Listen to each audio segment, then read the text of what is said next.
Hao est un élève de niveau 3, tout en bas de sa classe. À cause de sa faiblesse, il est constamment harcelé par ses camarades, qui sont, eux, au niveau 4 et 5. Pourtant, lorsqu'il est entré à l'académie, Hao était considéré comme un prodige par toute l'école. Mais après 2 années, il n'a pratiquement pas progressé, ce qui explique pourquoi il se fait écraser aussi facilement aujourd'hui. Alors qu'il allait se faire passer à tabac, sa sœur, Yunfei, arriva pour le sauver, en voyant l'un des harceleurs valser contre un mur d'un coup de pied.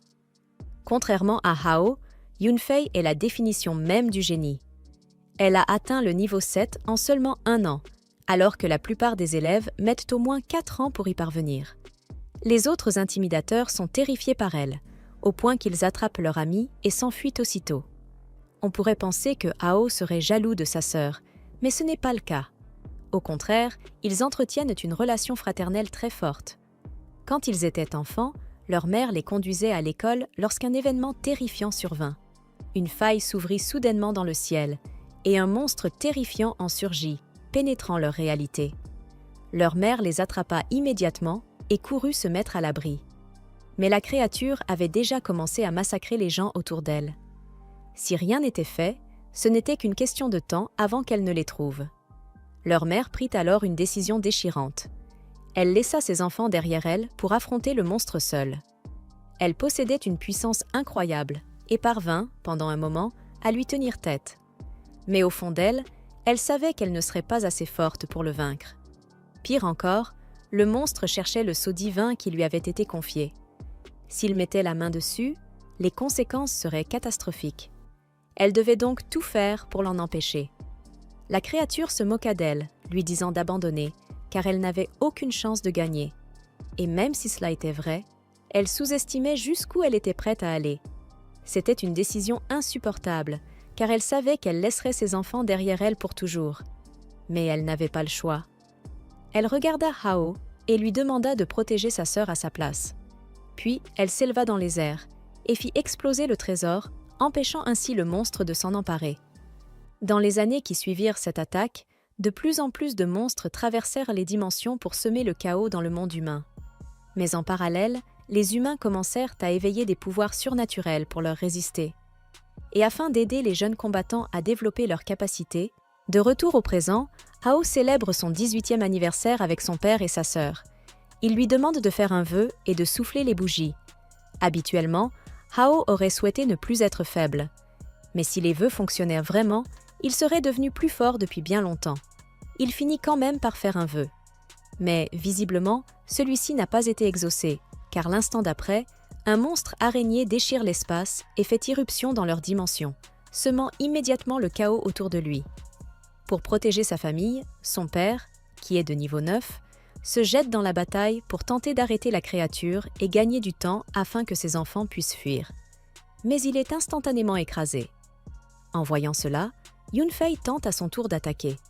Mais si leur père n'a rien pu faire, alors elle, avec son niveau 7, n'a aucune chance. Et effectivement, sa flèche n'a absolument aucun effet sur le monstre. L'araignée riposte et électrocute Yunfei, prête à lui porter le coup fatal. Mais juste avant, Hao surgit et s'interpose, attrapant la patte du monstre. Yunfei lui crie de s'écarter, car il n'est pas assez fort pour affronter cette chose. Hao le sait parfaitement, mais il refuse de rester là à regarder sa famille se faire massacrer. Il leur ordonne de fuir tant qu'ils le peuvent encore. Malheureusement, aussi courageux soit-il, il reste faible. L'araignée le transperce sans effort en plein cœur, puis se prépare à en finir avec les autres. Hao tente malgré tout de retenir la patte du monstre pour le ralentir, ne serait-ce qu'un instant. Mais la créature le rejette sans même y penser, refusant de perdre plus de temps avec un insignifiant niveau 3. Alors que son corps s'écrase au sol, Hao est envahi par le désespoir. Il n'arrive pas à croire qu'il va mourir ainsi. Lui qui avait encore tant de choses à accomplir. Mais au moment où la mort semblait inévitable, il éveille soudainement le système du roi de la gloire. En un instant, une puissance inimaginable envahit son corps. Il ne comprend pas ce qui se passe, mais utilise cette nouvelle force pour repousser le monstre. Cette fois, il tient bon. L'araignée réalise alors qu'elle l'a gravement sous-estimé. Elle décide enfin de se battre sérieusement. Ses yeux démoniaques s'ouvrent, et elle commence à absorber l'énergie des humains autour d'elle. Les monstres comme l'araignée ont la capacité de gagner des niveaux en plein combat en absorbant l'énergie de leurs victimes. Elle utilise alors cette énergie pour lancer une attaque dévastatrice sur Hao, le projetant au sol et le laissant complètement inconscient. L'araignée s'apprête à lui porter le coup fatal. Mais à cet instant, le système détecte que les points de vie de Hao sont tombés en dessous de 1%. Il lui accorde alors l'autorisation d'utiliser une compétence ultime. Dès son activation, Hao libère une puissance écrasante et réduit l'araignée en cendres grâce à une force de feu démesurée. Mais quelques secondes plus tard, il s'effondre à son tour. Plus tard, Hao se réveille dans un espace étrange. Une voix résonne autour de lui annonçant que le système divin a enfin été activé. Parmi ses nombreuses fonctions, la liste d'attributs de l'empereur cramoisi a été liée avec succès. Le système lui indique également que son niveau de liaison actuel est de 12. Hao ressent un certain soulagement. Toutes ces années d'entraînement n'ont donc pas été vaines. Mais lorsqu'il tente de vérifier son niveau réel, la déception le frappe. Il est toujours au niveau 3. Le système lui explique alors que son niveau de liaison est visible publiquement, mais qu'il n'a aucune raison de s'inquiéter, car en réalité, sa puissance correspond bien à celle d'un niveau 12. En entendant cela, Hao esquisse un sourire. Cela signifie qu'à partir de maintenant, il peut enfin reprendre le contrôle de sa vie. De retour dans le monde réel, Yunfei a emmené Hao et leur père à l'hôpital pour recevoir des soins. Mais l'état de leur père est bien plus grave. S'il ne reçoit pas un traitement rapidement, il risque de mourir. Malheureusement, le médecin refuse de les soigner. Il les considère comme des gens sans argent, incapables de payer leurs frais médicaux. À ses yeux, cela ne vaut pas la peine de les traiter. Yunfei le supplie de reconsidérer sa décision, mais le médecin la repousse brutalement et lui ordonne de quitter l'hôpital. C'est alors que Hao apparaît et rattrape Yunfei juste à temps pour l'empêcher de tomber. En le voyant debout, elle lui demande s'il va bien, toujours inquiète pour lui. Mais Hao est en parfaite santé. Il lui répond calmement qu'il va s'occuper de tout. Le médecin, choqué de le voir déjà rétabli sans traitement, ne comprend pas ce qui se passe. Mais Hao ne lui laisse pas le temps de poser des questions. Il s'avance vers lui, sort une gemme magique récupérée sur le monstre araignée et déclare qu'il paiera les frais médicaux de son père. Le médecin reste bouche bée. Il reconnaît immédiatement que la gemme est extrêmement précieuse, mais il refuse de croire qu'un simple niveau 3 comme Hao ait pu l'obtenir par lui-même. Cependant, il n'est pas du genre à refuser de l'argent facile. Il décide donc de l'accepter. Mais au moment où il la saisit, sa main s'embrase soudainement. C'était la manière de Hao de lui faire payer ce qu'il avait fait à Yunfei quelques instants plus tôt. Mais il fait semblant de rien et explique calmement que la puissance de la gemme est encore instable et qu'un contact imprudent peut provoquer ce genre de réaction. Le médecin, humilié, crie sur ses subordonnés pour qu'ils reprennent le travail. Puis il se tourne vers Hao et déclare que la gemme ne vaut qu'environ 200 000 yuan. Or, le traitement de son père coûtera 500 000 yuan. Il manque donc encore une grosse somme. Hao promet qu'il trouvera le reste s'il obtient un peu de temps. Comme il a déjà versé un acompte, le médecin accepte de lui laisser une journée. Mais il précise clairement que s'il dépasse ce délai, son père sera expulsé de l'hôpital. Une fois le médecin parti, Yunfei demande à Hao s'il a un plan. Gagner 500 000 yuan en une seule journée relève presque de l'impossible. Mais Hao a déjà tout prévu. Il lui explique qu'un tournoi aura lieu à l'académie le lendemain et que la récompense est énorme. S'ils gagnent, ils pourront payer les frais médicaux sans aucun problème. Yunfei, enthousiaste, propose immédiatement d'y participer elle aussi. Mais Hao lui rappelle que ses blessures ne sont pas encore guéries. Elle doit se reposer et lui faire confiance. S'il dit qu'il peut le faire, alors elle croit en lui sans hésiter. Cependant, dans l'ombre, le médecin passe un appel à son supérieur. Il lui conseille de modifier leur plan, car un individu suspect, doté d'une puissance inhabituelle, vient d'apparaître. Le lendemain matin, à l'académie, le tournoi est sur le point de commencer. Grâce à un sponsor de dernière minute particulièrement généreux, le groupe Amo, la récompense totale a été portée à 1 million de yuan. En tant qu'invitée d'honneur, l'aînée du groupe, Mokre, est présente pour assister à la compétition. Elle annonce même que le groupe accueillera avec plaisir tout talent exceptionnel. À cette annonce, tous les étudiants s'enthousiasment. Rejoindre le groupe Amo est considéré comme l'un des plus grands honneurs. Mais lorsque le lieu de l'épreuve est révélé, l'ambiance change brutalement. L'arène sera une forêt des ombres, où les ennemis varient du niveau 5 jusqu'au niveau 15. Le boss de cette dimension est un Tran des ombres de niveau 15. Les participants peuvent gagner des points en éliminant des monstres, mais aussi en éliminant leurs propres camarades. Autrement dit, le système les pousse clairement à s'entretuer. Les étudiants commencent à protester, jugeant les règles inutilement cruelles. Et ils n'ont pas tort. Mais la réponse de Mokr est simple. Elle s'en moque complètement. Et ce n'est pas pour faire de l'effet. Elle ne se soucie réellement pas de savoir s'ils survivront ou non. Dans ce monde, seule la force compte. Si vous n'êtes pas assez fort pour survivre, alors vous ne valez rien à ses yeux. Face à ces conditions, la plupart des étudiants hésitent à franchir le portail. Mais Hao, lui, n'hésite pas une seule seconde. Il s'avance et entre directement. Les brutes qui ont l'habitude de le harceler le voient agir avec autant d'assurance. Refusant de passer pour des lâches, ils le suivent à leur tour. Puis, peu à peu, d'autres étudiants rassemblent leur courage et entrent également. Pendant ce temps, Mokr consulte la fiche de Hao. Elle semble intriguée. Elle a entendu dire que c'était lui qui avait vaincu l'araignée démoniaque la veille. Dans la forêt des ombres, Hao commence par éliminer de petites araignées. Mais ces créatures ne lui rapportent presque aucune expérience. Il décide donc de chercher des proies plus puissantes.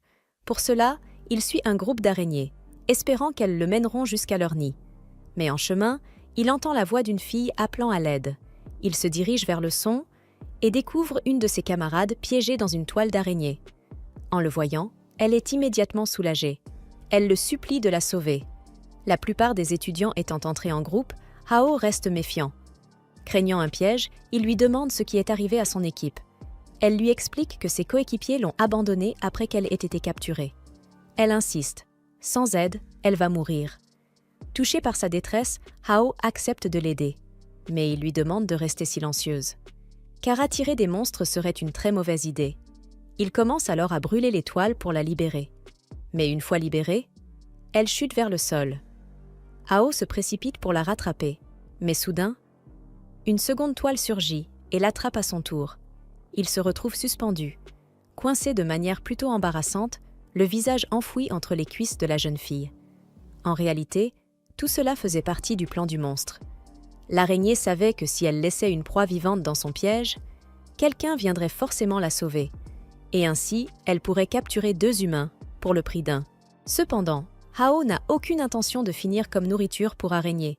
Il brûle rapidement les toiles pour se libérer. Mais lui et Ruan restent encore coincés l'un contre l'autre. Il doit donc trouver une solution. À cet instant, l'araignée lance une pluie d'attaques empoisonnées. Chaque projectile est mortel au moindre contact. Heureusement, juste avant qu'il ne touche Hao, Ruan parvient à mordre les fils de la toile. Dès que ses bras sont libérés, Hao peut enfin riposter. Et il repousse facilement le monstre. Ruan est stupéfaite. Elle n'avait aucune idée que Hao était aussi puissant. Ayant maîtrisé la technique de la tempête cramoisie, Hao sait que cette araignée ne représente aucune menace pour lui.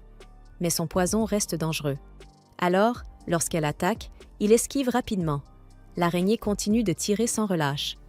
Mais Hao est désormais 10 fois plus rapide et plus fort qu'avant. Il tranche chaque attaque avec aisance, jusqu'à se rapprocher suffisamment pour porter le coup final. Une fois le monstre vaincu, Hao s'approche du cadavre. Il récupère l'un de ses crocs. À cet instant, le système intervient et transforme le croc en un objet toxique puissant, utilisable 3 fois. Hao est surpris. Il ne savait même pas que le système pouvait faire ça, mais il ne va certainement pas refuser un objet aussi utile. Il le range donc dans son espace de stockage. Soudain, une annonce résonne dans toute la zone du tournoi. Hao vient de tuer une araignée démoniaque. Il reçoit 1000 points pour cet exploit. Et puisque Ruan l'a aidé, elle est considérée comme membre de son équipe. Et gagne 500 points. Ruan n'en revient pas. Elle a gagné des points sans presque rien faire. Mais elle sait une chose. Si Hao l'abandonne, le prochain monstre qu'elle croisera la tuera sans hésiter. Alors, une fois le combat terminé, elle commence à le complimenter. Elle espère qu'en le flattant, il acceptera de la garder à ses côtés. Mais Hao n'est pas du genre à tomber dans ce piège. Cela dit, une soigneuse comme elle pourrait lui être utile. Il accepte donc qu'elle l'accompagne. Pendant ce temps, Les anciens coéquipiers de Ruan, ceux qui l'ont abandonné, sont attaqués par un Devil Saur. L'un d'eux est tué sur le coup. Un autre parvient à activer un parchemin de fuite et quitte le tournoi de justesse. Il ne reste plus que Lee. Et lui n'a aucun moyen de s'échapper. Paniqué, il fuit désespérément, jusqu'à tomber nez à nez avec Hao et Ruan. Lee supplie qu'on l'aide, mais Hao ne voit aucune raison de le faire, surtout après ce qu'il a fait à Ruan. Cependant, Ruan éprouve de la compassion pour Lee. Elle décide donc de lui pardonner, à une condition, qu'il promette de ne plus jamais abandonner ses coéquipiers. Hao, lui, trouve qu'elle est bien trop indulgente, mais il est déjà trop tard. Ruan a commencé à le soigner. Petit à petit, les points de vie de Lee remontent. Mais soudain, le Devil Saur les rattrape. À l'origine, il poursuivait uniquement Lee. Mais maintenant que Ruan l'a soigné, elle attire aussi son attention. Hao attrape Ruan et lui ordonne de fuir. Mais voyant que le monstre la cible désormais, elle refuse.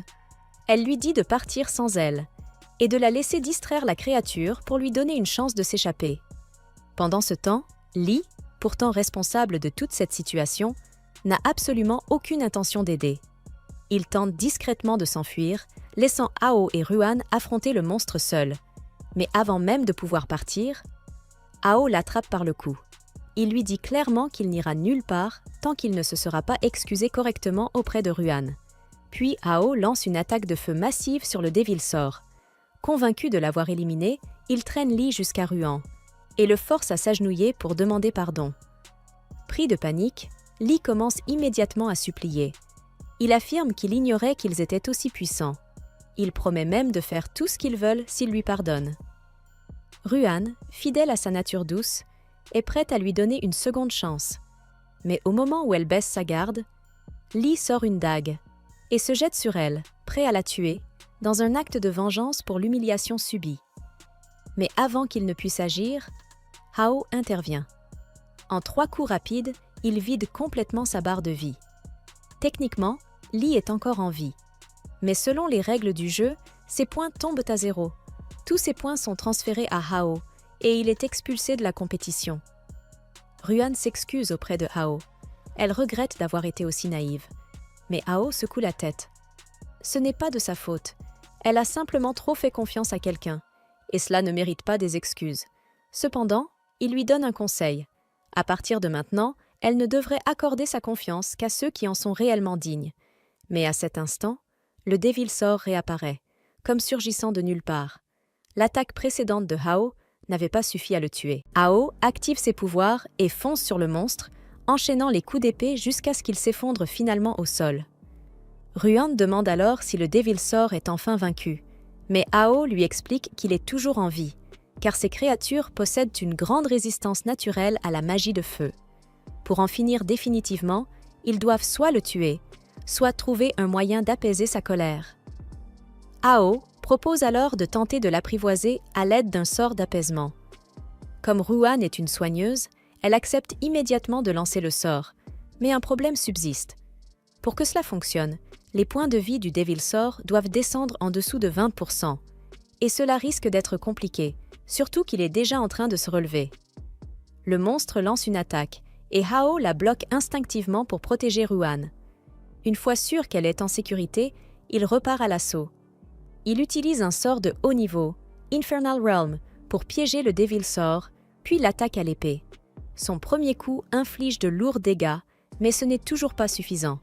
Il attrape alors la créature par la queue et la projette violemment contre un mur infernal. Peu à peu, la barre de vie du monstre diminue. Mais soudain, celui-ci libère une explosion terrifiante qui projette Hao à plusieurs mètres.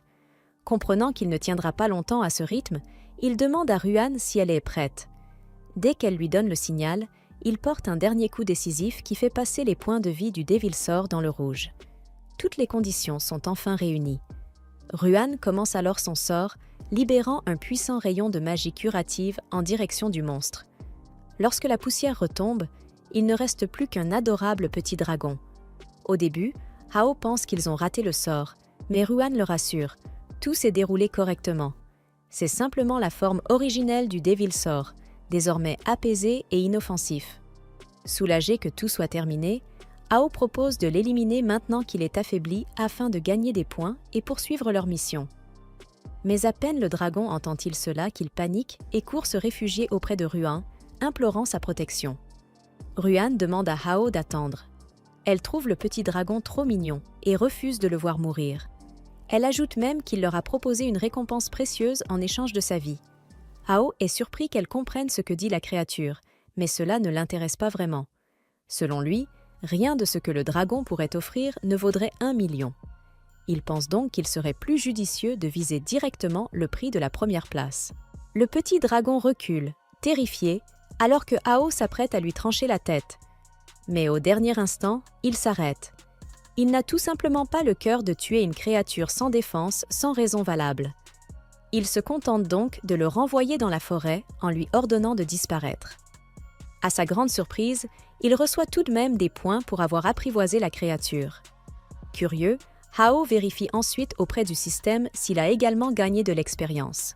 Et effectivement, il reçoit 50 000 points d'expérience pour ce combat, portant son total à 75 000 points.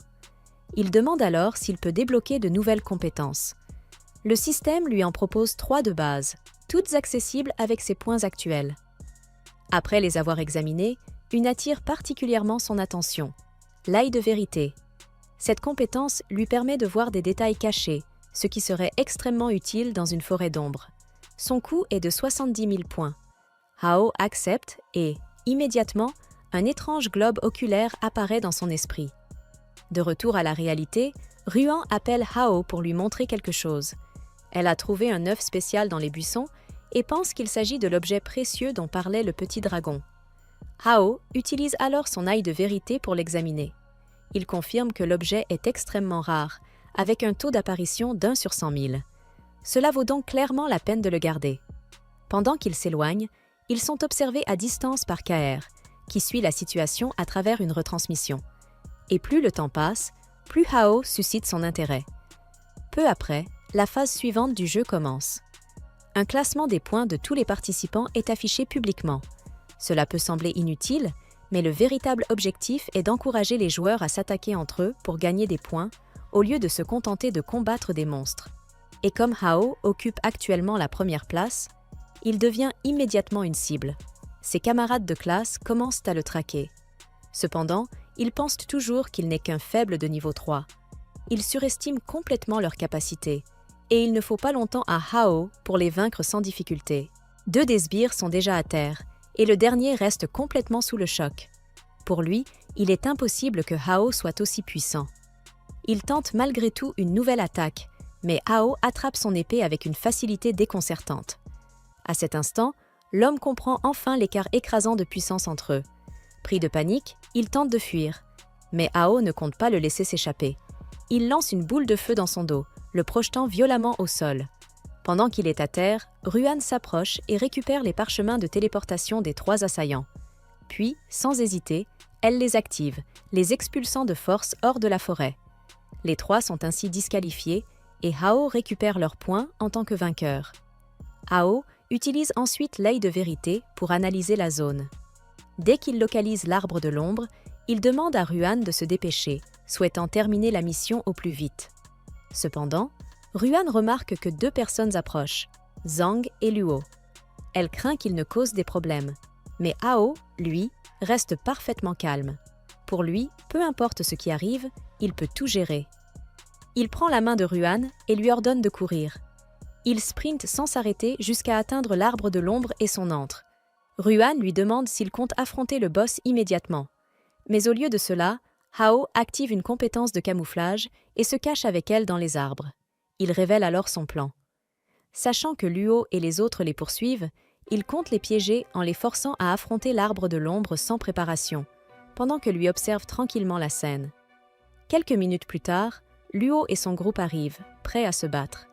Ils sont confus. Selon le système, Hao devrait être ici, mais il est introuvable. Soudain, le sol se met à trembler violemment. Ruan manque de tomber de l'arbre, mais Hao la retient juste à temps. Une fois stabilisée, elle lui demande ce qu'il se passe. Hao lui explique que ce n'est qu'un effet secondaire. L'arbre de l'ombre est en train de se préparer au combat. Lorsque la créature apparaît, la panique s'empare du groupe. Ils ne s'attendaient pas à affronter le boss final aussi brusquement. Mais Luo, en tant que chef, leur ordonne de se ressaisir et fonce à l'attaque. Sachant qu'il ne peut pas le vaincre seul, il donne rapidement des ordres. Les mages doivent utiliser toute leur magie de feu, car c'est la faiblesse du monstre. Quant aux soigneurs, ils doivent soigner au maximum, car Luo s'apprête à affronter la créature au corps à corps. Ruan est impressionné par la coordination de Luo et de son équipe. Ils parviennent réellement à infliger des dégâts au Truand, et à ce rythme, il semble que sa défaite ne soit qu'une question de temps. Cependant, Hao la met en garde. Le Truand est un monstre de niveau 15, et même s'il paraît facile à vaincre, ce genre d'ennemi cache souvent bien des surprises. Soudain, alors que Luo s'apprête à porter un nouveau coup, il remarque que son attaque n'inflige absolument aucun dégât. Un instant plus tard, il comprend pourquoi. Le Truand vient d'entrer dans sa deuxième phase. Personne ne connaît cette phase, et l'incertitude fait renaître la panique dans le groupe. Luo envisage même de battre en retraite. Mais trop tard. Le Truand enfonce ses racines dans le sol, et aussitôt, de nombreux monstres surgissent tout autour d'eux. Ces petites créatures arboricoles sont de niveau 7. Elles ne sont pas aussi puissantes que le boss, mais leur nombre est terrifiant. Pris de panique, plusieurs combattants tentent de fuir, mais ils sont rapidement encerclés par encore plus de monstres. Ils sont désormais piégés. En observant la scène, Ruan commence à s'inquiéter. Si cela continue, quelqu'un risque vraiment de mourir. Hao partage son inquiétude. Même s'il déteste Luo pour l'avoir maltraité auparavant, il ne peut pas rester là à regarder quelqu'un se faire massacrer. Sans hésiter, il saute de l'arbre et invoque son épée, déchaînant des flammes sur le Truand. Les monstres commencent à brûler, et Hao atterrit devant le groupe, son épée pointée vers eux. Certains combattants comprennent immédiatement que la situation est désespérée. Ils sortent leur parchemin de fuite et abandonnent sur le champ. Hao donne une dernière chance aux autres de faire de même, mais Luo et ses alliés restent obstinés. Ils refusent donc de reculer. Hao, de son côté, est prêt à leur donner la correction qu'ils méritent. Mais soudain, plusieurs branches du tronc surgissent et les attrapent. Hao parvient à esquiver en bondissant en arrière, mais les autres n'ont pas cette chance. Ils se retrouvent suspendus dans les airs, attrapés par les pieds, suppliant honteusement Hao de venir les sauver. Luo, furieux de l'incompétence de son équipe, tranche les lianes qui le retiennent.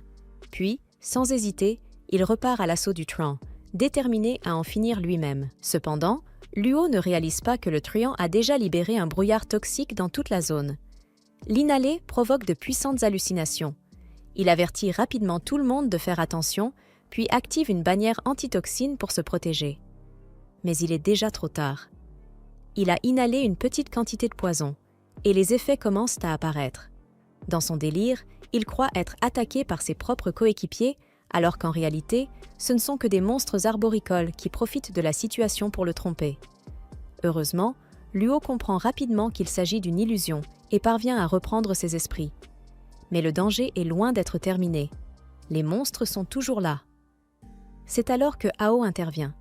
Il élimine plusieurs créatures, puis crée un cercle de feu pour brûler le brouillard toxique et purifier l'air. Une fois la visibilité rétablie, Luo remarque quelque chose d'inattendu. Pendant que Hao combattait, Ruan soignait les membres de son équipe affectés par le poison, les empêchant de mourir. Malgré cela, Hao les met en garde. Il n'y a aucune garantie qu'elle pourra continuer à les sauver s'ils restent plus longtemps ici. Il leur conseille donc de fuir tant qu'ils le peuvent encore. Cette fois, les combattants comprennent la gravité de la situation. Dès qu'ils en ont l'occasion, ils utilisent leur parchemin de fuite et quittent les lieux. Une fois seul avec Ruan, Hao se tourne vers le Truand. Mais le combat final s'annonce difficile. Le monstre est désormais dans sa forme ultime. Hao tente de l'enfermer dans une prison de flammes pour le réduire en cendres. Mais le Truand anticipe son attaque et crée une barrière pour se protéger. Il se moque même de Hao, pensant que ce genre de technique ne peut pas l'atteindre. Mais à cet instant, Ruan attire son attention. Profitant de cette distraction, Hao se faufile derrière lui et libère une attaque de feu à pleine puissance. Le Truand est entièrement englouti par les flammes. Sans perdre une seconde, Hao brandit son épée et tranche le monstre en deux d'un seul coup. Le boss est vaincu. Hao gagne 100 000 points. Avec la mort du boss du donjon, une annonce retentit. La mission est terminée. 3 survivants ont réussi l'épreuve. Un portail s'ouvre alors pour leur permettre de quitter les lieux. Hao est surpris. Il pensait que tout le monde avait abandonné plus tôt. Alors il n'est pas surpris que Ruan ait choisi de rester, mais il se demande qui est l'autre personne. À ce moment-là, Luo crie à Hao depuis l'autre côté de la forêt et lui demande comment il est devenu aussi fort. Hao refuse de lui donner la moindre information, ce qui met Luo en colère. Il passe à l'attaque, mais il est clairement loin de faire le poids face à Hao. Ce dernier le repousse sans effort, récupère son parchemin de fuite et le téléporte de force hors de la zone. Il ne reste plus que Hao et Ruan pour quitter le donjon via le portail. Mais soudain, quelque chose ne va pas.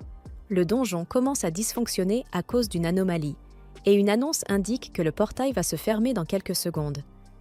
Hao ne peut pas laisser Ruan affronter un danger inconnu. Sans hésiter, il la prend et la lance à travers le portail, s'assurant qu'elle soit en sécurité. Un peu plus tard, Hao parvient lui aussi à sortir du donjon. Mais en revenant à l'académie, il découvre un spectacle choquant. Tout est complètement détruit. À cet instant, il aperçoit deux hommes armés qui s'approchent.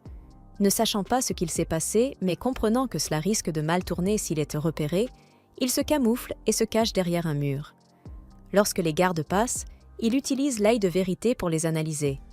Il découvre qu'ils appartiennent au Tiger Group, un groupe autrefois sous les ordres du Mo Group, mais qui a été expulsé pour avoir massacré des innocents sans distinction. Ils sont venus ici pour se venger de Kerr et ils ont déjà capturé tous les étudiants sortis du donjon plus tôt, y compris Kerr elle-même. L'un des gardes mentionne même qu'ils ont capturé une très jolie fille il y a quelques minutes. En entendant cela, Hao comprend immédiatement qu'il s'agit de Ruan. Pendant ce temps, dans le hall principal, le chef du Tiger Group a ligoté tous les étudiants capturés. Il semble particulièrement intéressé par Ruan. Alors qu'il lui touche le visage, elle réagit en mordant son doigt.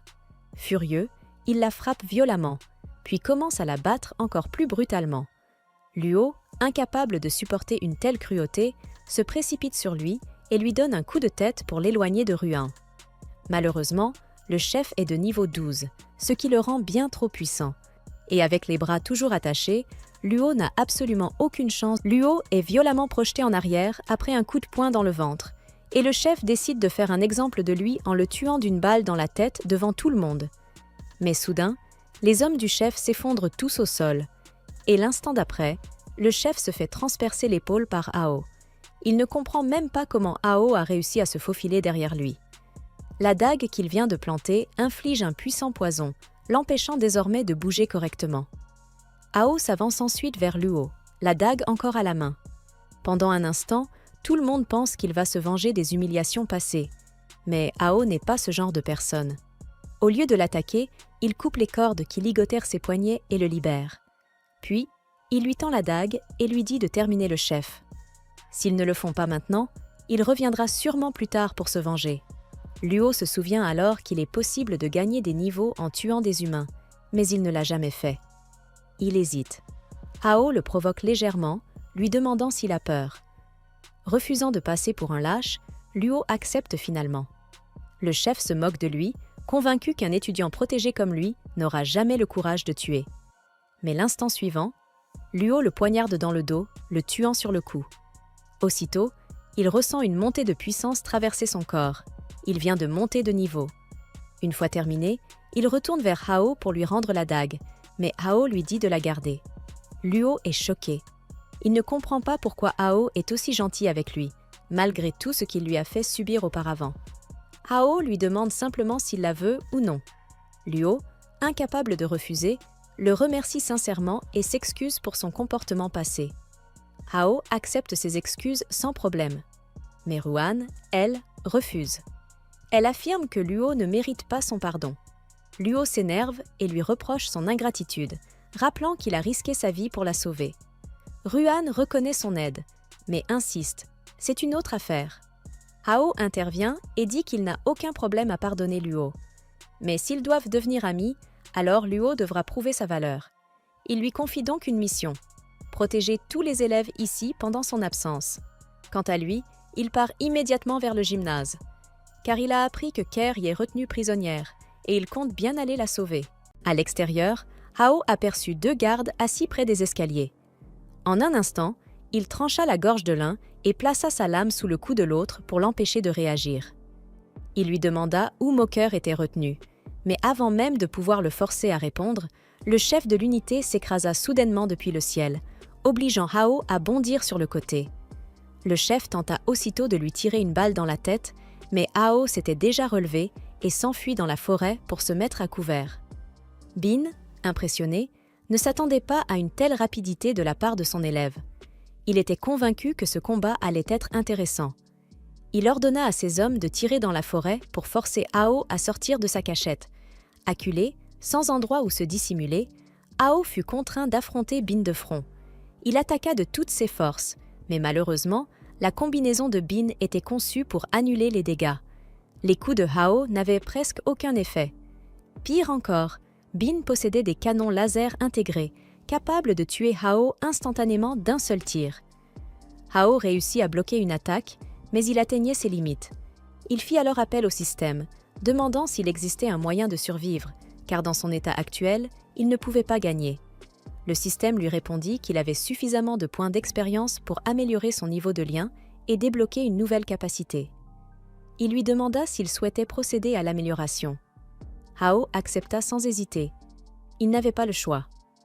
Au moment même où Hao allait être réduit en poussière, le système activa la capacité défensive de l'empereur cramoisi, créant plusieurs boucliers autour de lui pour protéger son corps. Bin était certain qu'une telle attaque aurait dû l'anéantir. Il ordonna donc à ses hommes de récupérer l'équipement sur son cadavre. Mais à sa grande surprise, Hao était toujours en vie et en parfait état. Furieux, Bin ordonna de continuer à tirer jusqu'à ce qu'il meure. Cependant, grâce à ses nouvelles statistiques de défense, Hao traversa les tirs de laser sans difficulté et élimina tous les hommes de Bin en un instant. Il tourna ensuite son attention vers Bin. Ce dernier tenta de se défendre avec son armure, mais Hao profita de l'occasion pour se déplacer derrière lui et activer sa nouvelle capacité spéciale, explosion défensive. Cette compétence ne causait aucun dégât direct. Elle attaquait plutôt les défenses de l'ennemi de l'intérieur. Quelques instants plus tard, l'armure de Bin commença à fondre sur son corps. Désormais sans protection, il fut mis hors d'état de nuire par un seul coup de poing de Hao. Terrifié, Bin supplia Hao de lui laisser la vie sauve et proposa même de lui donner la clé d'un coffre au trésor. Intrigué, Hao accepta de l'épargner pour le moment et alla vérifier ce fameux trésor. Lorsqu'il inséra la clé et ouvrit le coffre, il resta stupéfait. Il contenait toutes sortes d'objets rares. En plus de lui accorder 35 000 points d'expérience, il trouva une larme de méduse, plusieurs cristaux anciens, une clé de donjon et une arme Hellscream. Tous ces objets étaient puissants, mais Hao n'en avait pas l'utilité immédiate. Il décida donc d'en convertir la plupart en points d'expérience via le système. Après l'opération, il atteignit un total de 130 000 points d'expérience. Avec ce nouveau total, le système lui annonça qu'il pouvait débloquer un nouveau compte King of Glory, offrant un tout nouvel ensemble de compétences et de statistiques. Ce compte s'appelait Crazy Moss. Il lui conférait les capacités d'un scientifique fou ayant autrefois détruit son propre monde avec ses inventions. Hao n'aimait pas du tout cette idée. Détruire un monde semblait extrême, mais le système le rassura. Aucune capacité n'était mauvaise en soi, tout dépendait de la manière dont on l'utilisait.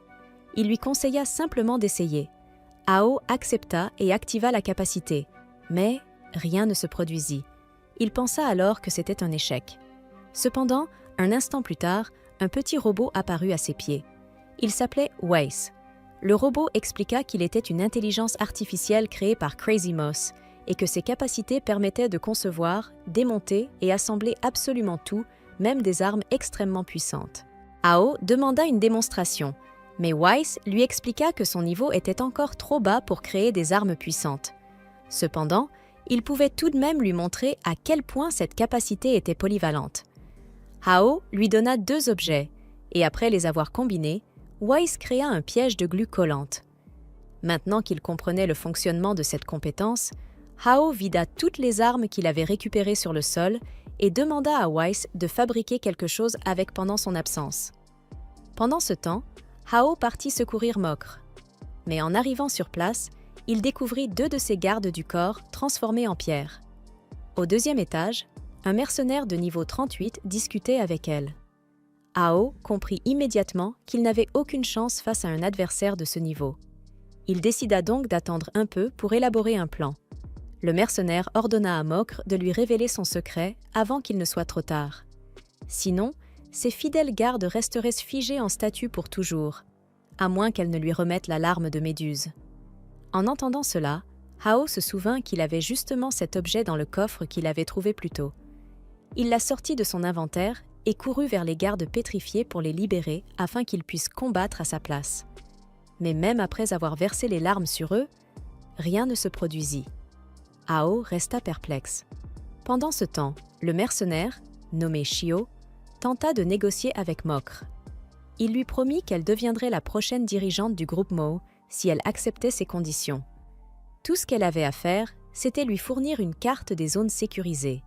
Mais Mokr refusa catégoriquement. Elle déclara que devenir la chef du groupe Mo n'était pas une offre suffisante, puisqu'elle pouvait y parvenir seule. Pendant ce temps, Hao continuait désespérément d'essayer de libérer les gardes. Même après avoir vidé toute la bouteille de larmes de Méduse sur eux, absolument rien ne changea. Et comme si cela ne suffisait pas, Mokr rejeta complètement les exigences de Shio. Il commençait à perdre patience. De son côté, Hao ne pouvait s'empêcher de penser qu'elle aurait au moins pu faire semblant d'accepter, juste pour lui laisser un peu plus de temps. Elle lui dit que, quoi qu'il dise, Shio ne parviendra jamais à la convaincre. À cause de cela, Shio s'apprête à la tuer sur le champ. Hao est alors forcé de sortir de sa cachette pour la sauver. Mosha reconnaît immédiatement Hao comme le candidat prometteur qu'elle avait repéré plus tôt. Elle garde néanmoins une attitude assez arrogante pour quelqu'un qui venait d'être à 2 doigts de mourir, surtout qu'elle ignorait totalement sa présence. Hao lui ordonne de rester en arrière. Il ne peut pas se permettre qu'elle meure en plein combat. Les 2 gardes étant encore pétrifiés, il doit affronter Shio seul. Cependant, affronter un adversaire aussi puissant ne sera pas simple. Hao dit donc à Mosha qu'elle devra le payer pour l'avoir sauvé. Elle accepte sans hésiter et ajoute que s'il la fait sortir d'ici sans la moindre égratignure, elle lui donnera 10 millions supplémentaires. Hao accepte le contrat avec satisfaction et se prépare au combat. Il lance une attaque de tempête de feu sur Shio. Mais celle-ci n'a absolument aucun effet. Shio traverse les flammes comme si de rien n'était. Il frappe ensuite Hao d'un coup de pied pour se rapprocher de Mosha. Mais au moment où il s'apprête à l'attaquer, Hao revient et le force à reculer. Les 2 s'affrontent brièvement à l'épée, mais la puissance de Shio dépasse largement celle de Hao. Après un seul coup reçu, Hao perd plus de 20% de ses PV. Voyant la gravité de la situation, Mosha lui propose de fuir tant qu'il en est encore temps, car ce combat ne le concerne pas. Mais Hao refuse d'abandonner. Il a encore quelques cartes en main. Il lance alors le piège collant fabriqué par Weiss sur Shio. Au début, Shio pense qu'il s'agit d'une attaque inutile, mais il comprend rapidement que sa vie est en train de diminuer lentement à cause du piège. Il réalise alors qu'il a peut-être sous-estimé Hao. Décidé à en finir rapidement, il arrache le piège de force et lance une attaque dévastatrice. Hao parvient à bloquer, mais même avec son bouclier, ses PV chutent fortement. Il ne peut plus encaisser beaucoup de coups. Cependant, il a déjà un plan en tête. Il doit simplement tenir encore un peu. Elle dit à Shio que, peu importe ce qu'il dira, il ne parviendra jamais à la convaincre. À cause de cela, Shio décide de la tuer sur le champ. Hao est alors forcé de sortir de sa cachette pour la sauver. Mosha reconnaît immédiatement Hao comme le candidat prometteur qu'elle avait remarqué plus tôt. Étonnamment, elle affiche un air presque arrogant pour quelqu'un qui était à 2 doigts de mourir, surtout qu'elle ne savait même pas qu'il était là. Hao lui dit de rester en arrière. Il ne peut pas se permettre qu'elle meure en plein combat. Les 2 gardes étant toujours pétrifiés, il devra affronter Shio seul. Mais combattre quelqu'un d'aussi puissant ne sera pas facile. Alors Hao précise à Mosha qu'elle devra le payer pour lui avoir sauvé la vie. Elle accepte sans hésiter, ajoutant même que s'il la fait sortir d'ici sans la moindre égratignure, elle lui donnera 10 millions supplémentaires. Hao accepte avec satisfaction et se prépare à combattre. Il lance une attaque de tempête de feu contre Shio. Mais celle-ci n'a absolument aucun effet. Shio traverse les flammes comme si de rien n'était. Puis, d'un coup de pied, il projette Hao sur le côté pour atteindre Mosha. Mais au moment où il s'apprête à l'attaquer, Hao revient brusquement et le force à reculer. Les 2 échangent des coups pendant quelques secondes. Cependant, la puissance de Shio surpasse largement celle de Hao. Après un seul coup reçu, Hao perd plus de 20% de ses points de vie. Voyant la gravité de la situation, Mocha lui dit qu'il peut encore fuir tant qu'il est temps, car cela ne le concerne pas. Mais Hao refuse d'abandonner. Il a encore quelques atouts en réserve. Il lance alors le piège collant fabriqué par Weiss sur Shio. Au début, ce dernier pense qu'il s'agit d'une simple astuce inutile. Mais rapidement, il réalise que le piège draine lentement sa santé. Il commence alors à comprendre qu'il a peut-être sous-estimé Hao. Décidé à en finir rapidement, Shio se libère de force et lance une attaque puissante. Hao parvient à la bloquer. Mais même avec son bouclier, ses points de vie chutent fortement. Il ne pourra pas encaisser beaucoup plus. Cependant, Hao a déjà un plan en tête. Il lui suffit juste de tenir encore un peu. Un peu plus tard, Hao et sa famille se retrouvent dans l'une des chambres d'hôpital les plus luxueuses de la ville. Yunfei regarde autour d'elle avec émerveillement, tandis que le père de Hao l'observe avec inquiétude, se demandant combien son fils a dû dépenser pour un endroit pareil. Hao le rassure immédiatement. Il n'a pas à se soucier de l'argent. Quelques instants plus tard, un nouveau médecin entre pour examiner son père. Il s'excuse sincèrement pour le comportement du précédent docteur et explique que, puisque cet hôpital appartient au groupe Mo, un VIP comme Hao n'a rien à payer. Ils lui rendent ensuite la carte noire que Moshe lui avait donnée pour régler les frais médicaux. Hao commence vraiment à apprécier les avantages d'avoir le soutien du groupe Mo. Le médecin ordonne alors à ses assistants d'aller chercher l'antidote de plus haute qualité pour le père de Hao. Pendant ce temps, Yunfei ne peut s'empêcher de se demander pourquoi Moshe lui aurait donné une telle carte. Elle commence à soupçonner que Hao se serait un peu trop rapproché d'elle pendant le tournoi. Mais Hao nie immédiatement. Rien de ce genre ne s'est produit. Soudain, des infirmières reviennent en courant avec une mauvaise nouvelle. Elles viennent d'aller au coffre pour récupérer les médicaments les plus précieux. Mais tout a été volé. Il ne reste qu'un message écrit sur le mur. Beast God. Le médecin suppose qu'il s'agit d'un groupe rival. Sans ce médicament de haut niveau, il est impossible de soigner le père de Hao. Hao demande alors s'il existe une autre solution. Le médecin lui répond qu'il pourrait peut-être trouver ce qu'il cherche au marché noir. Hao décide immédiatement d'y aller avec Yunfei. En chemin, il lui raconte tout ce qui s'est passé pendant le tournoi. Elle est soulagée d'apprendre qu'il a gagné la faveur de Mosher en lui sauvant la vie, et non en devenant quelque chose comme son « sugar baby ». Ils approchent finalement du point de rendez-vous donné par le vendeur du marché noir.